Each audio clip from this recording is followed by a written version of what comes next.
This is the Stockwell Roueche Show, giving you real-time information you need to make educated decisions about buying and selling in the world-renowned Twin Cities. Now your hosts and real estate experts, Jason Stockwell and Josh Roueche. $15 an hour for minimum wage. A good idea and why? You're listening to the Stockwell Roueche Show, Sundays 10 a.m. here on The Patriot. I'm Jason Stockwell with RE/MAX Results. Josh Roueche with the RE/MAX Advantage Plus. This is political week number one. We have two political shows talking about, do politics really affect your real estate, or can they affect real estate? Our guest today, very honored to have Lena Buggs, running for state representative in District 65A. And Lena, pleasure to have you on the show. Thanks for being on the show today. Hey, thanks for having me. Hello, Minnesota. I want to say hello to the residents in my district, 65A in St. Paul. That's great. That's yep, awesome. 65A is the district, and we'll get down to exactly where that is. And we have Lisa Swanson here for a mortgage update, and Casey Thrash here as well. Happy to have Casey on the show as well. Lisa, leading the mortgage update, and then the segments we're going to be talking about are going to be minimum wage, $15 an hour and why, predatory lending, affordable housing will be the three segments. And next week's show, we will have another political show with another representative on as well. So excited for that show as well. So Lisa Swanson, Envoy Mortgage. Good morning. How you doing? Good. Thank you. How are yourself? How are you? Awesome. I am hearing good news with mortgages lately, with interest. I keep hearing good news over and over again every day. What's the update this week? Well, rates have actually still, we hit a 18th month low last week. They bounced up just slightly, but we're still at historic low interest rates. So there's a lot of refinance activity. Applications for refinances certainly have increased. It's a little too soon to see if the low rates are affecting the purchase market, but I can't imagine that they really aren't, especially when the media has really enhanced and shared a lot about the good markets that are happening right now. So they're low. People are refinancing. Mm-hmm. Is it still easy to get a mortgage right now? Well, it's easy in some regards as long as you take the steps necessary, to meet with a loan officer, apply properly, get the guidance from the loan officer. There is a lot of compliance, as we spoke about a few weeks ago, but working with a professional, an experienced professional, will really help you through that process to try and simplify it as much as possible. And we're going to get into predatory lending, which Mm-hmm. I know you're not one of them, but we want to talk about that as well and get your take on that. Sure. If you have any mortgage questions or would like to inquire about refinancing or anything, getting a loan or anything like that, please text mortgage, the word mortgage, text it to 612-990-2271. 612-990-2271. That goes directly to Lisa Swanson with Envoy Mortgage, and that our MLS number is 261955. Thank you, Lisa. Appreciate it. Market update, Josh. What do we got? What's in the happening in the real estate world? Well, Jason, me and you've been talking the last, we talk late at night, and we've seen... We do? No, we do. We try. Well, anyway, we do. 7.5% change in increase in inventory in the last week in October. With the winter months coming, that's a good statistic to see that's up there, that we're still seeing the change in inventory go up. Increased inventory, good for buyers, more properties to choose from. And that's great, and especially with the winter months coming up, and knowing that that's usually a time when we start seeing a decrease in that because people are getting scared with the weather coming. So we're seeing a 7.5% increase there. One of the other statistics I kind of wanted to go over, and me and you were talking the other day about foreclosures and how our market's kind of, Minnesota is in the top 5 states as far as the lowest inventory in the country right now. We're ranked number 4 in the state, and this is data from CoreLogic.com. We're number 4 as far as lowest inventory in the United States right now, which means we're coming to a more traditional market. Lowest inventory of foreclosures? Is that what you're saying? Yes. So we're in the lowest of the bottom 5 states in the country with the foreclosure inventory. Yep. Wow, that's pretty good. So that's good for sellers because they're not competing with as many foreclosures. Inventory is up locally too, so that means there's more properties to choose from the buyers. For the buyers, rates are low, so good time to buy because there's good inventory. We're coming into the winter season and rates are low, so I would definitely encourage you to start looking for homes if you're looking for a house. And we live in a great market. I'm looking at, say, Michigan right now. Michigan had 44,000 up through July 2014, 44,000 foreclosures, where we're in Minnesota, we've only had 6,700. Wow, So what a difference. That's a way different market. Could be the jobs, could be a lot of factors in that, I'm thinking, which we'll get into. So that's the update. Get a mortgage. Rates are great. Go buy a house. It's a great time to buy a house. The weather's been perfect for us as well. Beautiful. So our show, Do Politics Really Affect Real Estate? Lena Buggs running for State Representative District 65A. Quick bio on Lena. Wonderful lady. Got to talk with her a little bit here before the show, and I've been watching the Facebook and the information on her. She was born in South Minneapolis. St. Paul is her home now for over nearly 6 years. She lives with her wife Nikki and their 2 children, Amy and Aubrey, in the Lexington Hamilton neighborhood, which is in the 65th district. She served in the community in multiple capacities as a member of a small business community and a co-founder of African American Women in Politics, an organization created to empower American women of color in understanding the electoral process, political affiliations, and voting process. 9 years she's worked in grassroots human and civil rights issues, and she has a strong record of service as a community activist and organizer.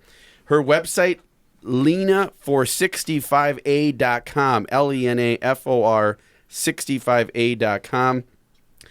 Please look her up. There's great information there. And first off, I wanted to welcome again Lena. Thank you, Lena, for being a part of the show today. What got you into politics? Let's start get right tell us into your it. story. What's the reason you're running in this race? It's a 3-candidate race, is my understanding. What's going on?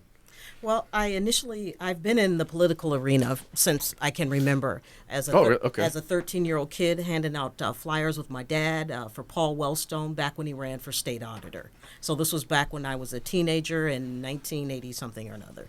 But so I've been in it for a long time. I've always had a passion for helping poor and working families aspire to attain the middle class status, if you will. But then I also saw how just kind of policies and red tape were kind of holding people back from attaining what it was that they wanted to attain. So I got into it that way. Nice.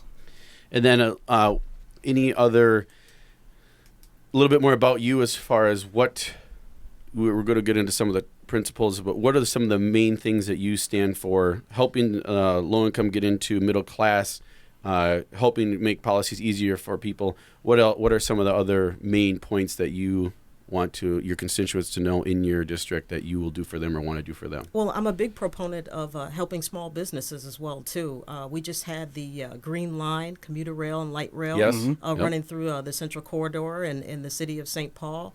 And the small businesses in that area took a pretty hard hit. They did. It took a huge hit. And we need to cut taxes for small businesses, but also there also needs to be some subsidies for small businesses so that they can help with labor costs. Because what I'm hearing when I talk to small businesses is, we don't have the capital to pay cost of living wages. Notice I use the term cost of living wages as opposed to minimum wages. Yes. Right. Exactly. So there's a difference. Yes.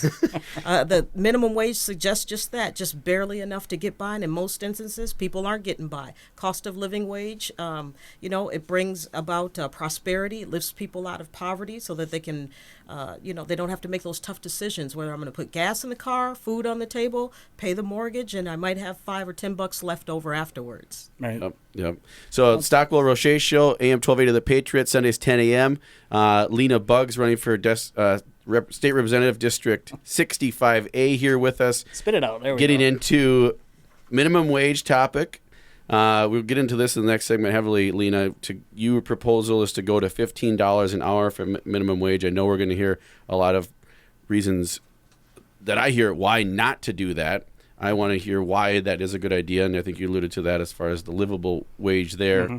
And then predatory lending and affordable housing. Right. So what's currently going on in District 65A, and where exactly is the 65th district? Sure. So it's in St. Paul. St. Paul is a town full of neighborhoods. So it encompasses the Snelling-Hamlin neighborhood, Lexington-Hamlin neighborhood, portions of the North End neighborhood, as well as Midway neighborhood and Summit U. It also encompasses the Cathedral Hill as well neighborhood. So it's a big district. And that is mostly they're run by DFL right now. Is that what you're saying? Yes, St. Paul has been a DFL town for decades, and with my candidacy, I'm looking to end the one-party rule. I'm a Green Party endorsed candidate. I'm not beholden to Democrats. I'm not beholden to Republicans, but I will work on a bipartisan basis with both parties. Right. Yeah, that's very good to hear too. And I think, Minnesota is very good at, I think in the past anyway, with some of the gubernatorial candidates and stuff, of having independents or non-Democrat or Republicans get elected, which has been, on a bigger scale. I don't know how it works with the state representatives. You said how many state representatives are there in the state? There's 134 state representatives. Okay, so there's a lot of them. So we're learning a little bit here. I love this. It's going back to what do they call it? Not history class, but civics. Civics. There we go. Yeah, see, I don't even remember it. Science. So what is currently going on in the district that needs immediate attention, do you think, right now? Well, right now, we got to get people back to work. So jobs and economic development, we got to put people back to work. Governor Dayton is touting this jobs success, but we have a lot of people who are working part-time and who are underemployed. And so your degree is only as good as the economy in which to use it. And a lot of our college kids are coming out. I've got 2 adult children who are living in my basement, and they will never get out unless I think you're seeing that a lot, though. Exactly, you really unless we start putting them to work. So another big issue that we're going to get into later in the segment is housing. We have 1,226 vacant or abandoned homes. 60% of the residents in my district are renters. How many? 60%. 60%. That's a crazy wow. number. That's a crazy number. And 40% have fallen due to predatory lending practices. 40% have fallen. Wow, that's amazing amazing statistics. So you're living it firsthand with the kids at home. I'm curious to talk about that. And we're very excited. Jason Stockwell, Josh Roueche on the Stockwell Roueche Show. With Lena Buggs running for state representative in the 65th District, District 65A. Lena for 65A.com. When we come back, minimum wage $15 an hour. We want to hear why that's a good idea and have a conversation about that. Very excited, and we'll look forward to hearing from you soon.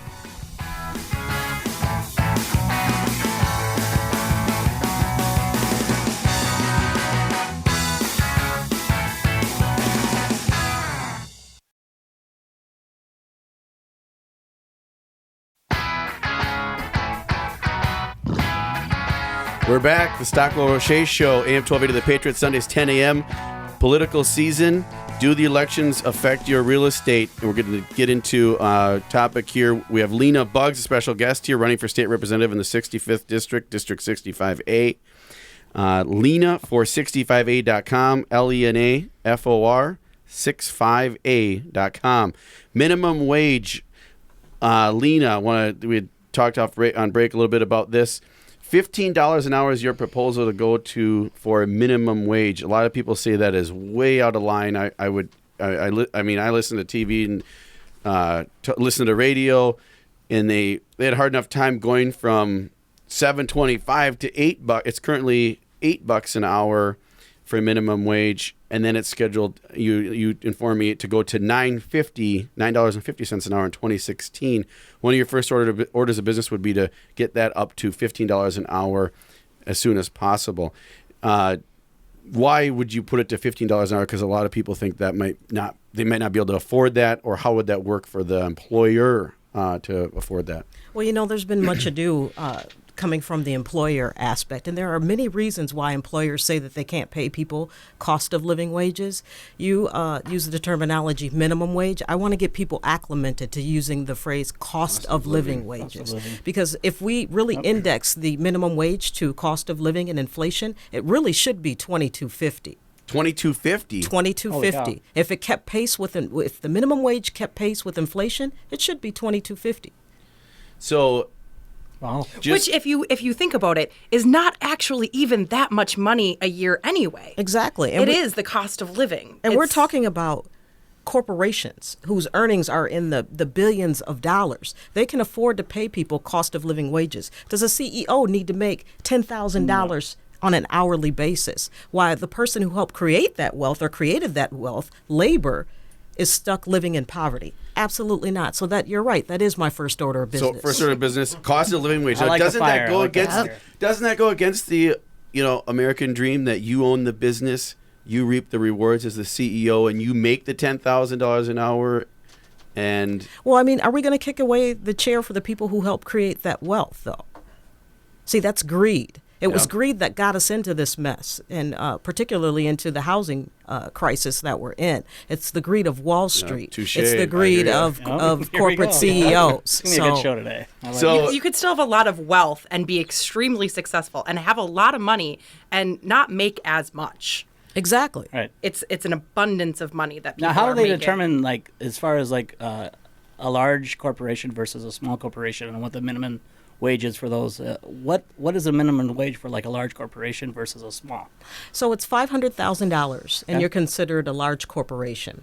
Okay. Under $500,000 of revenue? Of or? revenue. Okay. Yes. A profit or revenue. Okay, revenue. And so if it's under $500,000, then you're considered a small employer. Okay, and that the cost of living wage is different for the two. Yes. Okay. So to get onto restaurants, I like to go out to eat a lot, if you don't know me. And I eat a lot. And I don't eat a lot, I should say that. I do eat a lot. That's why we're on the radio, not on TV. Yeah, there we go. But the restaurant industry had a big uproar when it went from $7.25 to $8, I believe, and they even started trying to charge a surcharge I saw on some bills of people.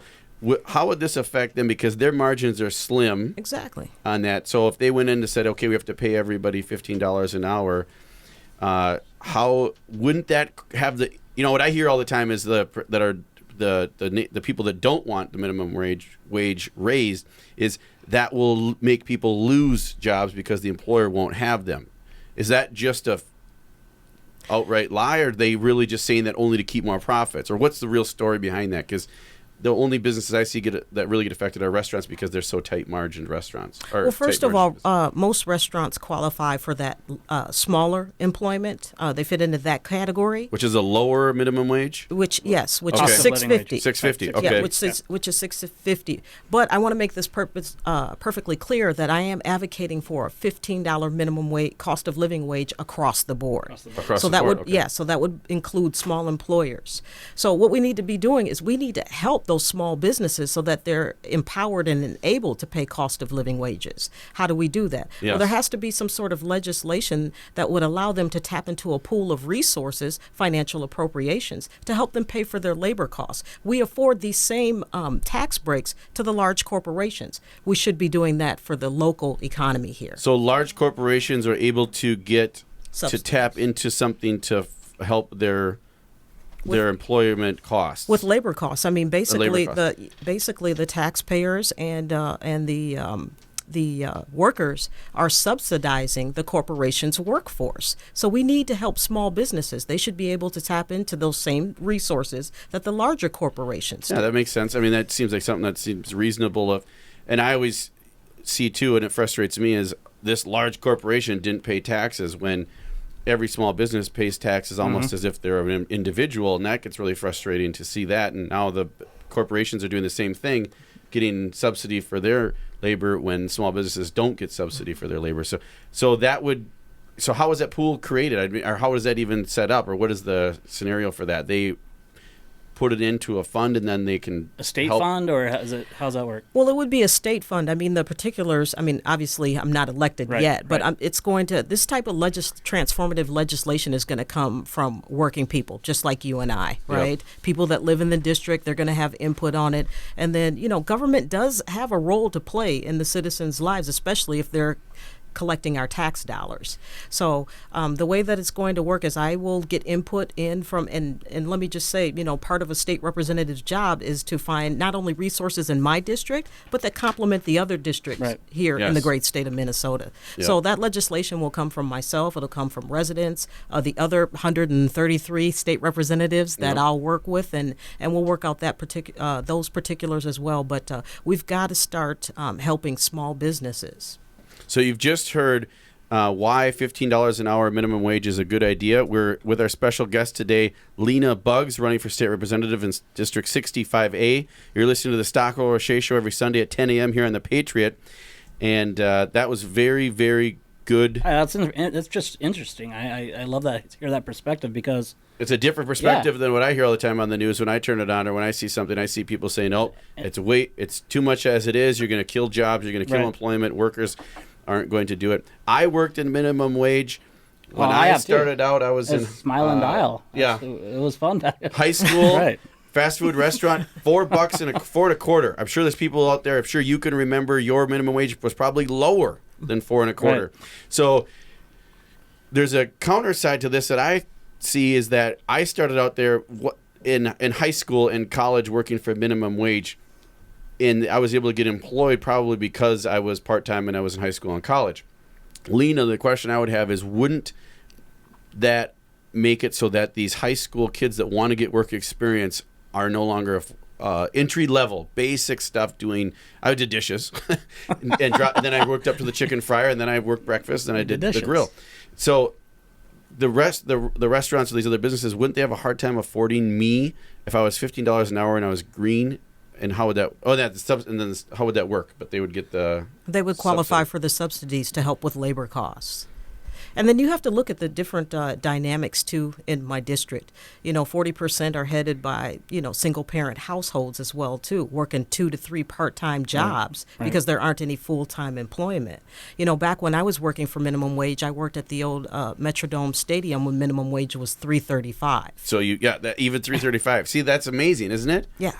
But not like that. It's that far back then. Right. But back then, the cost of living wasn't as much. Exactly. Crazy. And that's the thing. So, but my question is too so we've seen Seattle go through this. What would you take from them? Well, not only just Seattle, because that's far removed, but when we talk about local politics, it's here at our doorsteps. Right now, the Minneapolis City Council is hearing this, and they're going to be voting on instituting a $15 cost of living wage in Minneapolis.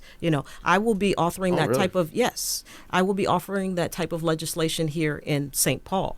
Should I be elected? That's actually going to be my first course of action, is enacting that. So people are working for the minimum wage right now. You want to go to $15 an hour. I just read that unemployment is at a low, back down to what it was back in the early 2000s, I believe.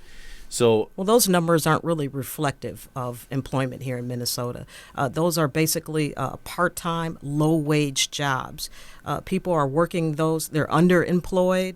We have a lot of college graduates that are coming out, and they're taking the low-wage minimum jobs because they can't find jobs in their field. So the unemployment statistics aren't the real deal on the ground, is what you're saying. They're much higher. Are there higher unemployment than that?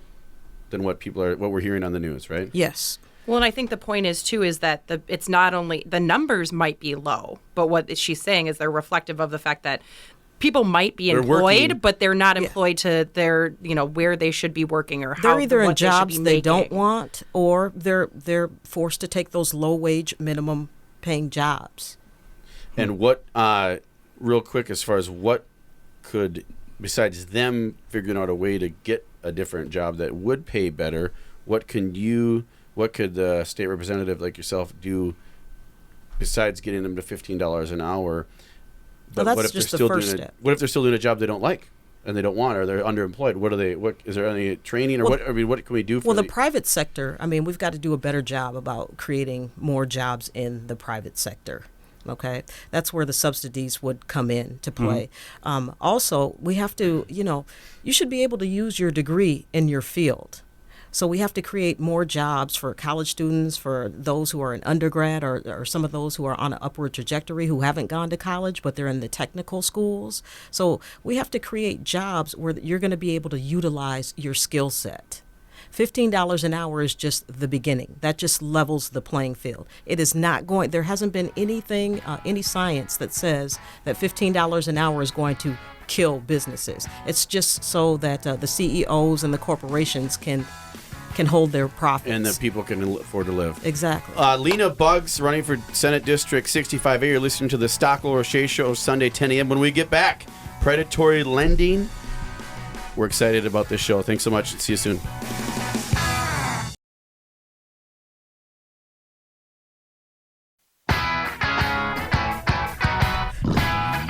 Welcome back to the Stockwell Roueche Show. Every Sunday, 10 a.m. here on The Patriot. I'm Jason Stockwell with Remax Results. Josh Roueche, Remax Advantage Plus. And our topic today, do politics affect the real estate market? And we're talking about minimum wage, predatory lending, and affordable housing. Off air, we had a great conversation going back real quick to the minimum wage.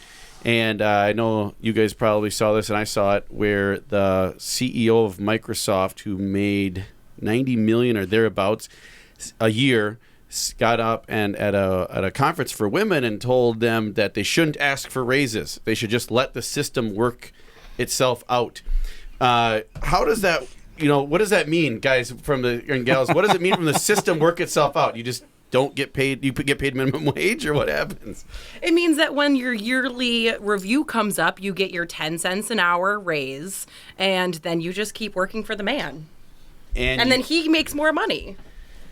Do you think he that's asked, my perspective. Do you think he asked for a raise to get the $90 million a year, or was it just kind of like the system worked itself out? It did very well. It sounded like I'm sure he negotiated himself a very good salary package. Yeah. So we are here with guest Lena Buggs, running for Senate District 65A. Minimum wage. Her first order of business: get the minimum wage up to a cost of living wage, $15 an hour. Would be the start of that, and actually statistics have shown that Lena said is that $22.50 is actually what the cost of living wage should be here in the Twin Cities, which is amazing. I mean, it's a high number compared to what we're used to. We're so used to seeing such a low number on a minimum wage. And then, as far as Lena, just real quick, getting into your district, and you have three people running. Can you give us a quick rundown? You have three people running. Democrat, Republican, your Green Party endorsed. What are some key differences, and why? A simple question. Why would I vote for Lena Buggs over who's currently in there or the other party that's running? Okay, so we do have, it's a three-person race. So you have the incumbent, who is DFL. You've got a Republican, myself, the Green Party endorsed candidate. My platform of cost of living wages, sustainable housing that doesn't use credit as a discriminatory practice to keep people from home ownership, community-based economics where it keeps the money in the community. You grow your food, you work in St. Paul, you commute in St. Paul, keeping the money in the community, and also ecological wisdom as well, too. We've got to start addressing climate change. We've got to start addressing genetically modified organisms or GMOs in our food. Government's trying to take away our choice.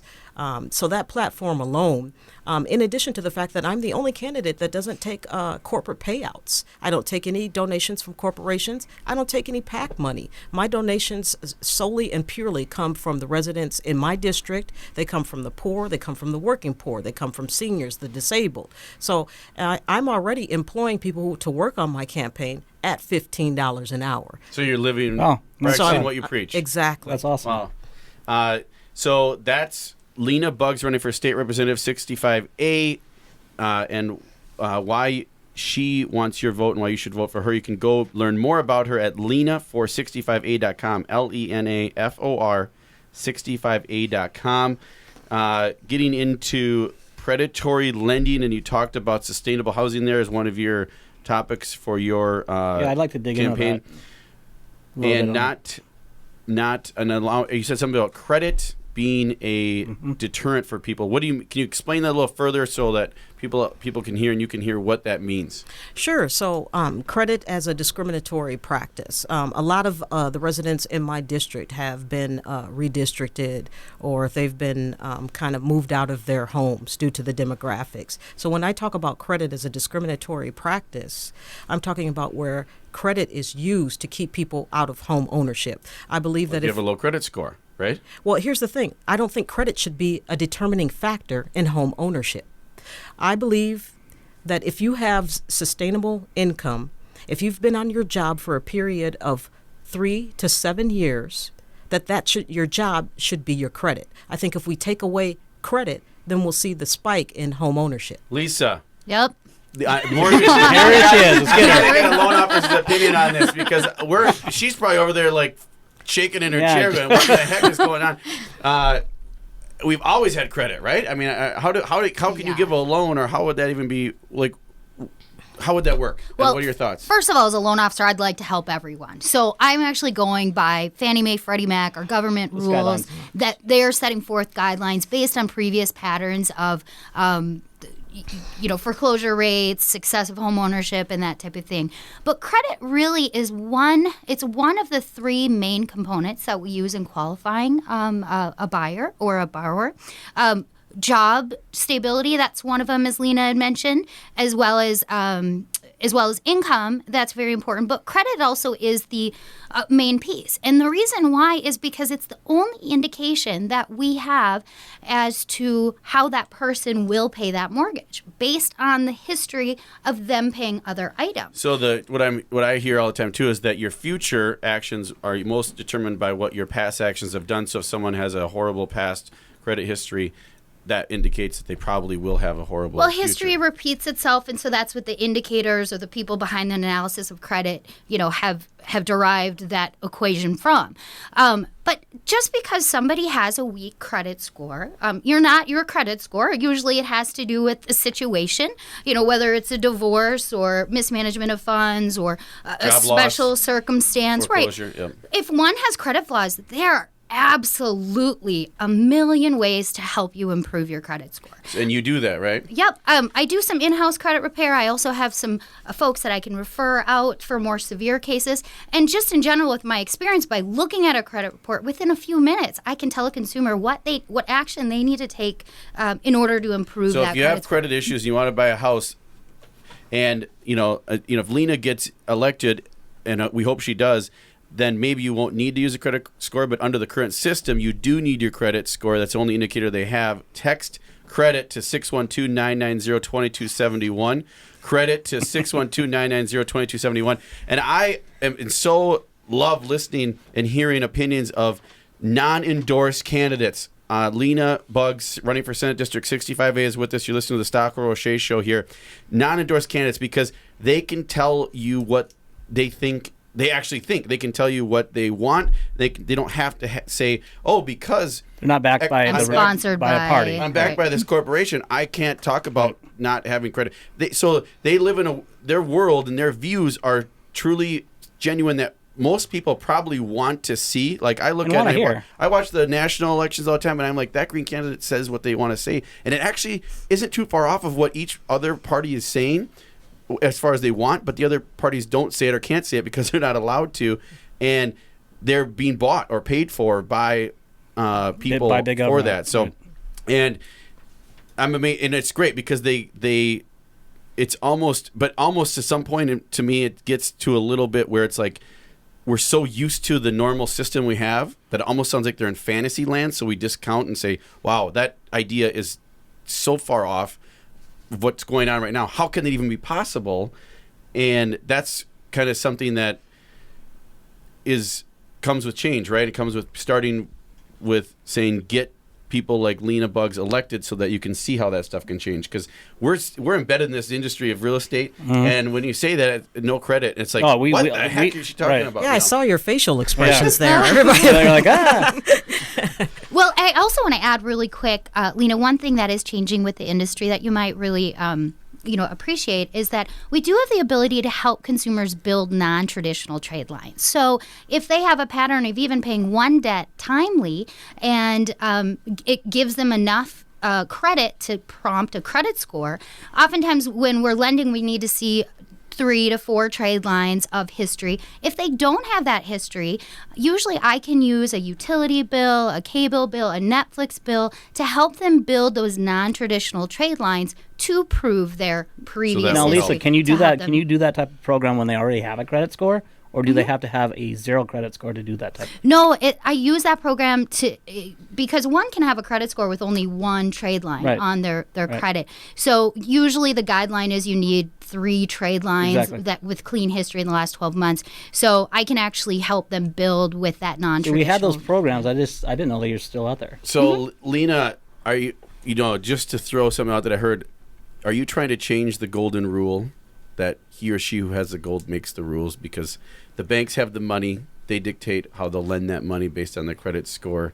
So, or the corporations have the money. They can dictate and pay off a elector. Absolutely. And say, this is what we want a minimum wage at. Don't change it. Here, we're going to keep funding you. Absolutely. But it doesn't have to be.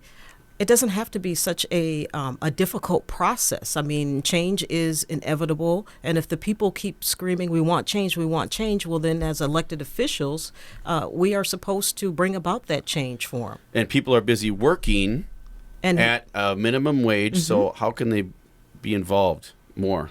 Real quick, and then we'll get back into it. But what can they do to know more, learn more about this if they're so busy? People are busy working, trying to just get by.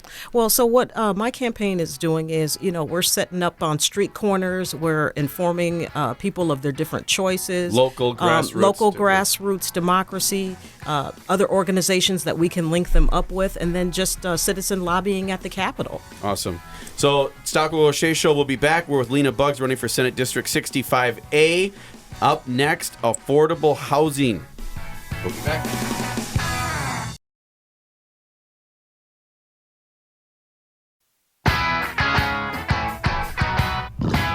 Welcome back to the Stockwell Roueche Show, Sundays 10 a.m. here on The Patriot. Jason Stockwell with Remax Results. Josh Roueche, Remax Advantage Plus. We have a special guest, Lena Buggs, running for State Representative, District 65A. And we went over a little bit of predatory lending. And next, we're going to go into affordable housing. Quick numbers that we can talk about. Lena, thanks for these. You said these when you off air.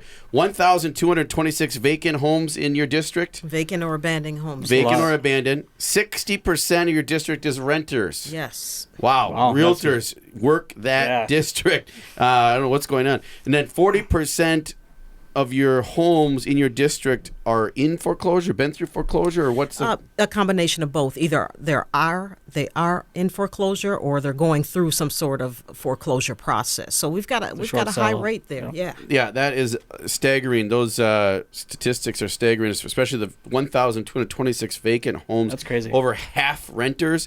That's a big number. Brings up a question of affordable housing. So everybody, if you're listening, and you know this probably, Lena, and I hear this all the time, you're listening to AM 1280 The Patriot, but everybody out there, when they're listening and they're going about their day, they're tuned into WIFM.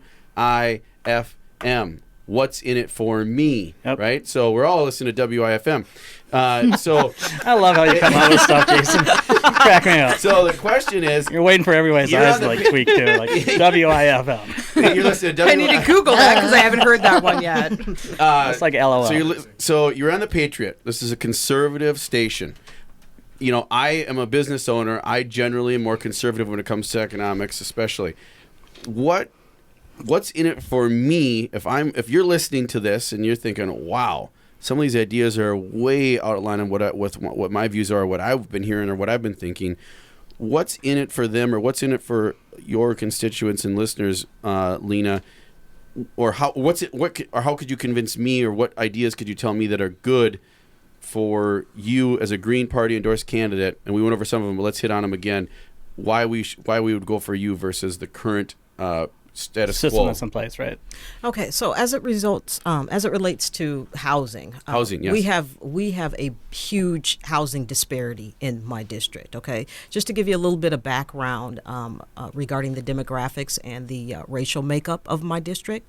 So 41.5% are Caucasian, 32.9% are African American, and 20% are Asian Pacific Islander, with the remaining percentage being unidentified. So we have a huge, diverse population. Right. So what happened with the subprime lending boom came in, a lot of people got mortgages who normally wouldn't have qualified for the traditional mortgages, being the FHA, the VA loans. So a lot of people got these mortgages. What happened is the job market bust. A lot of people, we have a high unemployment rate. 27.1% are receiving some sort of economic assistance in the district. Almost a third. And almost a third of our residents. So people lost their homes. They're now renting, as you indicated. 60% of the residents in my district are renting now. So we've got to do something to combat the housing crisis. What can we do? And rental rates are high too. So what we can do is I am proposing a plan that for landlords, if you stabilize your rents for a period of 2 years or more, you'll qualify for a subsidy on that so that you can claim it on your taxes. It'll put money back in your pocket. It rewards you for being a good landlord, not raising the rent. So I'm a landlord myself. I own property.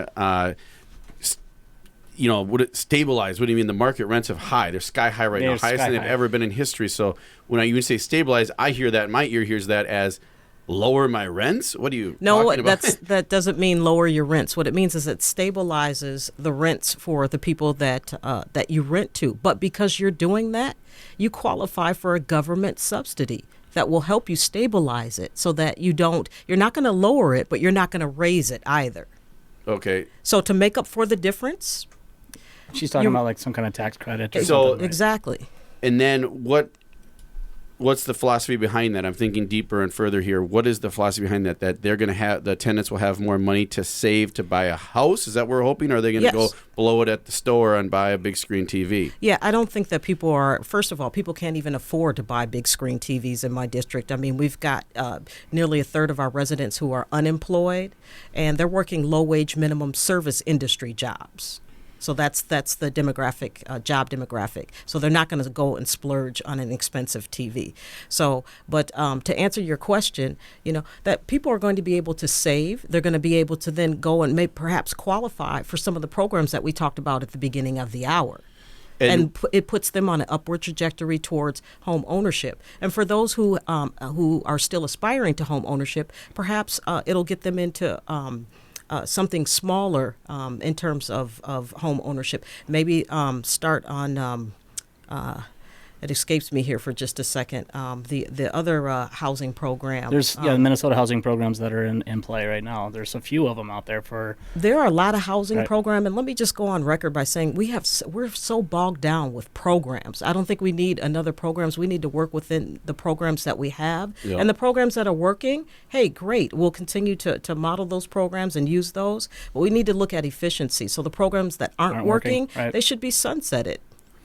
Yep. So what else can you do about affordable housing as far as so that stabilizes the rent? So they're 60%. Now that's low, or it's a high for rental. So normally the home ownership is over 60%. Yeah, it isn't in my district. We're a poor district. What's going on in your? Is there enough housing? Is there enough inventory in your district? I know it's kind of an older district. It's an older district, but it's also, some parts are historic in nature. And there are a lot of houses that people could be living in that they aren't. I mean, 1,226 abandoned or vacant homes. That's a lot. And these are these are nice properties. We're not just talking about dumps that have weeds covered and they're all boarded up. We're talking about very nice properties where families could move into those, or single people that are just starting out could move into those. So homes. Realtors and lenders that are tuned into WIFM, what I'm hearing is, go and work the 65th district and market and educate these